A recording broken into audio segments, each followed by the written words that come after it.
ಮುಖ್ಯಮಂತ್ರಿ ಆಗಲೇಬೇಕು ಇಂಥದ್ದೊಂದು ಕನಸನ್ನು ಇಟ್ಕೊಂಡು ಮಹತ್ವಾಕಾಂಕ್ಷೆ ಇಟ್ಕೊಂಡು ಡಿ ಕೆ ಶಿವಕುಮಾರ್ ಅವರು ಏನು ಮಾಡ್ತಿದ್ದಾರೆ?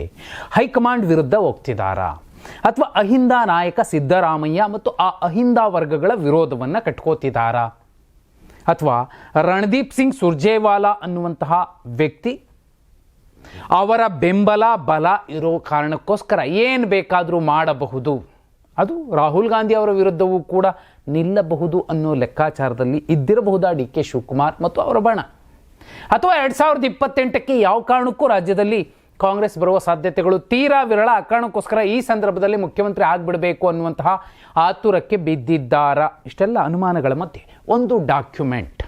ಒಂದೇ ಒಂದು ಡಾಕ್ಯುಮೆಂಟ್ ಈ ಎಲ್ಲ ಪ್ರಶ್ನೆಗಳನ್ನು ಹುಟ್ಟು ಹಾಕಿರುವಂಥದ್ದು, ಚರ್ಚೆಗೆ ಎಳೆದು ತಂದಿರುವಂಥದ್ದು.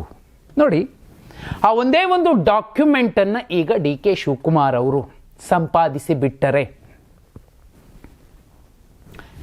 ಸಿದ್ದರಾಮಯ್ಯ ಅವರನ್ನು ಸಿ ಎಂ ಸ್ಥಾನದಿಂದ ಇಳಿಸಿ ಆ ಜಾಗಕ್ಕೆ ಈ ರಾಜ್ಯದ 24ನೇ ಮುಖ್ಯಮಂತ್ರಿಯಾಗಿ ಡಿ ಕೆ ಶಿವಕುಮಾರ್ ಅವರು ಪ್ರಮಾಣ ವಚನ ಸ್ವೀಕರಿಸಬಹುದು. ಆ ಡಾಕ್ಯುಮೆಂಟ್ ಯಾವುದು? ಅದು ಬಹುಮುಖ್ಯವಾದಂತಹ ವಿಚಾರ. ಹೈಕಮಾಂಡ್ ಕೂಡ ಆ ಡಾಕ್ಯುಮೆಂಟನ್ನು ತಂದು ಮುಂದೆ ಇಟ್ಟು ಬಿಟ್ಟರೆ ಓಕೆ ಅಪ್ಪ, ಡಿ ಕೆ ಶಿವಕುಮಾರ್ ನೀನೇ ಮುಂದಿನ ಮುಖ್ಯಮಂತ್ರಿ, ಸಿದ್ದರಾಮಯ್ಯ ಅವರು ಇಳಿತಾರೆ, ನಾವು ಅವ್ರಿಗೆ ಹೇಳ್ತೀವಿ, ಒಪ್ಪಿಸ್ತೀವಿ, ಇಷ್ಟನ್ನು ಹೇಳಿಬಿಡ್ತಾರೆ. ಹಾಗಿದ್ರೆ ಯಾವುದು ಆ ಡಾಕ್ಯುಮೆಂಟ್? ಆ ಡಾಕ್ಯುಮೆಂಟ್ ಡಿ ಕೆ ಶಿವಕುಮಾರ್ ಅವರಿಗೆ ಎಷ್ಟು ಇಂಪಾರ್ಟೆಂಟ್ ಅನ್ನುವಂತಹ ಚರ್ಚೆ ಬಹುಪಾಲು ಕಡೆ ಈ ಸುದ್ದಿ ಮೇನ್ ಸ್ಟ್ರೀಮ್ ಮೀಡಿಯಾಗಳಲ್ಲಿ ಚರ್ಚೆ ಆಗ್ತಿಲ್ಲ. ಕಾರಣ ಇಷ್ಟೇ, ಅವರಿಗೆ ಈ ವಿಚಾರ C M D C M Siddaramaiah ಇಳಿತಾರೆ, ಡಿ ಕೆ ಶಿವಕುಮಾರ್ ಬರ್ತಾರೆ, ಇದು ಜೀವಂತವಾಗಿ ಉಳಿಬೇಕು, ಇಲ್ಲಾಂದರೆ ಸುದ್ದಿ ಇಲ್ದಂಗೆ ಆಗುತ್ತೆ. ಆ ಕಾರಣಕ್ಕೋಸ್ಕರ ಕ್ಲೈಮ್ಯಾಕ್ಸ್ ಏನಿದೆ ಅದನ್ನು ಹೇಳಲಿಕ್ಕೆ ಬಯಸೋದಿಲ್ಲ. ಹೈಕಮಾಂಡನ್ನು ಒಪ್ಪಿಸೋದಕ್ಕೆ, ಸಿದ್ದರಾಮಯ್ಯ ಅವರನ್ನು ಇಳಿಸೋದಕ್ಕೆ, ಅವರ ಸಹಕಾರದ ಜೊತೆಯಲ್ಲಿ ಈ ರಾಜ್ಯದಲ್ಲಿ 24ನೇ ಮುಖ್ಯಮಂತ್ರಿಯಾಗಿ ಡಿ ಕೆ ಶಿವಕುಮಾರ್ ಅವರು ಪ್ರಮಾಣ ವಚನ ಸ್ವೀಕರಿಸಲಿಕ್ಕೆ ಡಾಕ್ಯುಮೆಂಟ್ ಡಿ ಕೆ ಶಿವಕುಮಾರ್ ಅವರಿಗೆ ಬೇಕಿದೆ, ಇಂಪಾರ್ಟೆಂಟ್ ಡಾಕ್ಯುಮೆಂಟ್. ಆ ದಾಖಲೆ ಪಟ್ಟದ ದಾಖಲೆ ಆಗುತ್ತೆ. ಯಾವುದಿರಬಹುದು ಆ ದಾಖಲೆ?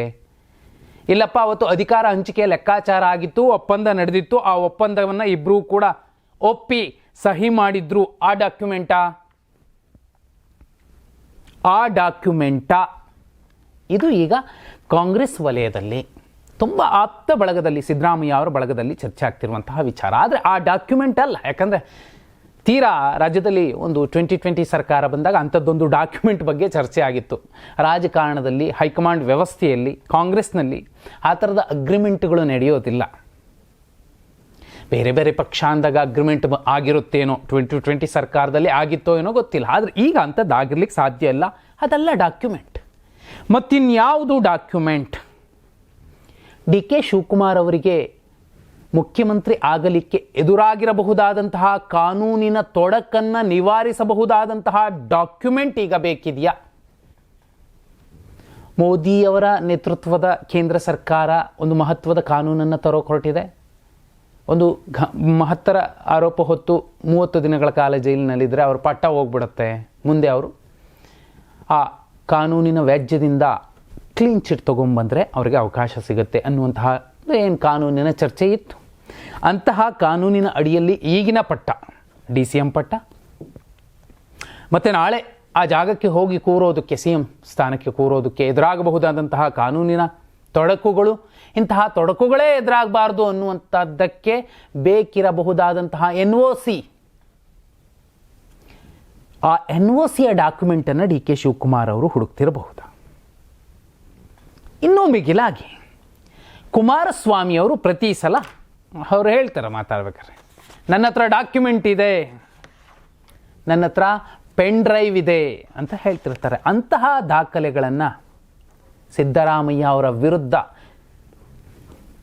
ಹಗರಣಗಳು ಮತ್ತೊಂದು ಮಗದೊಂದು ಆಗಿದ್ದೇ ಎನ್ನಬಹುದಾದರೆ, ಆಗಿರುವ ಗುಮಾನಿ ಇದೆ ಎನ್ನುವಂತಹ ಚರ್ಚೆಗಳು ನಡೀತಿದ್ರೆ ಹೊರಗಡೆ ಅಂತಹ ಡಾಕ್ಯುಮೆಂಟ್ಗಳನ್ನು ತಗೋತಿರ್ತಾರೆ. ಯಾಕಂದರೆ 2013-18 ಸಿದ್ದರಾಮಯ್ಯ ಇವತ್ತಿಲ್ಲ ಬಿಡಿ. ಯಾಕಂದರೆ ಅವ್ರ ಸುತ್ತಲೂ ಕೂಡ ಇವತ್ತು ಗುಂಡಪ್ಪಗಳು ಜಾಸ್ತಿ ಆಗಿದ್ದಾರೆ. ಮಾಧ್ಯಮ ಸಲಹೆಗಾರರಿಂದ ಹಿಡಿದು ಪ್ರತಿಯೊಬ್ಬರೂ ಕೂಡ ಈ ಸರ್ಕಾರವನ್ನು ನಾಜೂಕಾಗಿ ನಯವಾಗಿ ಮಾಡಬೇಕಾದವರೇನೆ ದುಂಡಗೆ ಗುಂಡಿಗೆ ಆಗ್ತಿದ್ದಾರೆ. ಆ ಲೆಕ್ಕಕ್ಕೆ ಬಂದರೆ ತುಂಬ ಡಾಕ್ಯುಮೆಂಟ್ಸನ್ನು ಸಿದ್ದರಾಮಯ್ಯ ಅವರ ವಿರೋಧಿಗಳು ಈಗಲೇ ಸರಿಯಾಗಿ ಹಿಡಿದಿಟ್ಕೊಂಡ್ರೆ ಎಲ್ಲಿ ಬೇಕಾದರೂ ಟೈಟ್ ಮಾಡಬಹುದು. ಅಂಥ ಡಾಕ್ಯುಮೆಂಟ್ಗಳನ್ನು ಒಟ್ಟುಗೂಡಿಸ್ತಿದ್ದಾರ ಸಿದ್ದರಾಮಯ್ಯ ಅವರನ್ನು ಹೆದರಿಸಲಿಕ್ಕೆ. ಸಿದ್ದರಾಮಯ್ಯ ಅವರು ಹೆದರೋ ಸಾಧ್ಯತೆ ಕಮ್ಮಿ. ಸಿದ್ದರಾಮಯ್ಯ ಬಣಕ್ಕೆ ಬಲೆ ಬೀಸಿದ ಮೇಲೆ ಚರ್ಚೆ ಆಗ್ತಿರೋ ವಿಚಾರ. ಯಾಕಂದರೆ ಸತೀಶ್ ಜಾರಕಿಹೊಳಿ ಅವರ ಜೊತೆಯಲ್ಲಿ ಮಹತ್ವದ ಮಾತುಕತೆ ನಡೆದಿದೆ. ಜಮೀರ್ ಅಹಮದ್ ಖಾನ್ ಅವರ ಜೊತೆಯಲ್ಲಿ, ಪರಮೇಶ್ವರ್ ಅವರ ಜೊತೆಯಲ್ಲಿ, ಪ್ರಿಯಾಂಕ್ ಖರ್ಗೆ ಅವರ ಜೊತೆಯಲ್ಲಿ, MB ಪಾಟೀಲ್ರ ಜೊತೆಯಲ್ಲಿ, ಎಲ್ಲರ ಜೊತೆಯಲ್ಲೂ ಚರ್ಚೆ ಆಗ್ತಿದೆ. ಅವರನ್ನು ಒಂದು ಸುತ್ತಿಗೆ ತಮ್ಮತ್ತ ಸೆಳೆದು ಸಿದ್ದರಾಮಯ್ಯ ಅವರಿಗೆ ಡಾಕ್ಯುಮೆಂಟ್ಗಳ ಮೂಲಕ ನೋಡಿ ಸರ್ ಹೇಗಿದೆ, ನನಗೂ ಅವಕಾಶ ಕೊಡಿ, ನಿಮ್ಮ ಸಹಕಾರ ಬೇಕು, ಈ ಡಾಕ್ಯುಮೆಂಟ್ಸ್ ನೀವೇ ಇಟ್ಕೊಳ್ಳಿ ಅನ್ನುವ ಮೆಸೇಜ್ ಕೊಡುವ ಲೆಕ್ಕ ನಡೀತಿರಬಹುದು. ಯಾಕಂದರೆ 13-18 ಸಿದ್ದರಾಮಯ್ಯ ಅವರು ಇಲ್ಲ ಅನ್ನೋದು ಎಷ್ಟು ಸತ್ಯನೋ, 23-25 ಮಧ್ಯದ ಸಿದ್ದರಾಮಯ್ಯ ಅವರು ಸಾಕಷ್ಟು ಜನರನ್ನು ಬರಸೆಳೆದುಕೊಂಡ ಕಾರಣಕ್ಕೆ ಬಹುಪಾಲು ಭ್ರಷ್ಟರು ತುಂಬ ಸನಿಹದಲ್ಲಿ ನಿಂತಿದ್ದಾರೆ, ಕೂತಿದ್ದಾರೆ, ತಿಂತಿದ್ದಾರೆ.